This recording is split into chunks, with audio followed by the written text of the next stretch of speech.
এই যে দেখেন একটা স্টোন ছিল। ওনার ওজন 110 কেজি, ফিমেল পেশেন্ট। আসসালামু আলাইকুম। আমরা সবসময় যে কোনো সাধারণ মানুষ হোক বা রোগী হোক তার ওজনটাকে স্ট্যান্ডার্ড ওজনে রাখার জন্য খুবই গুরুত্ব দিয়ে থাকি। বিশেষ করে যখন কোনো পেশেন্টের ওজন বেড়ে যায় তখন একাধিক রোগ দেখা যায়। অনেক সময় এই ওজনের কারণেই, স্থূলতার কারণেই ডায়াবেটিস, হাই ব্লাড প্রেশার, আর যখন ডায়াবেটিস হাই ব্লাড প্রেশার থাকে পাশাপাশি kidney disease, heart disease, stroke এগুলোর ঝুঁকিও বাড়তে থাকে।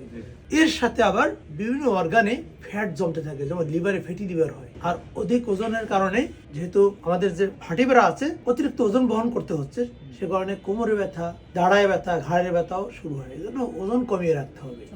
শুধু এই রোগগুলোই নয়, ইভেন যখন কোনো ভারী ওজনের রোগীর আমরা কোনো অপারেশন করি, অপারেশন অত্যন্ত জটিল। কোনো স্লিম পেশেন্ট বা স্ট্যান্ডার্ড ওয়েটের যদি কোনো রোগীর অপারেশন করা হয় সেটা কিন্তু সার্জনের জন্য খুবই সহজ, কম্প্যারেটিভলি সহজ।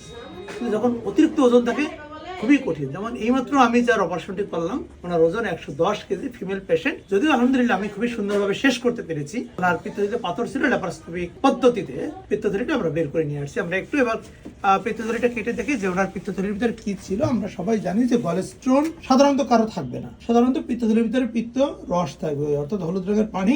এই যে পানিটা বের হচ্ছে, তাহলে আমরা কেন অপারেশন করলাম যদি আমরা একটু দেখতে চাই। এই যে দেখেন একটা স্টোন ছিল। খুবই সুন্দরভাবে অপারেশনটা শেষ হয়েছে। যদিও ওনার ওজন অনেক বেশি, পোর্ট করতে একটু কষ্ট হয়, টাফ হয়, বাট যেহেতু আমরা এই ধরনের ডিফিকাল্ট কেস করতে অভ্যস্ত, এখন আমাদের তেমন কোনো সমস্যা হয়। ভালো থাকুন।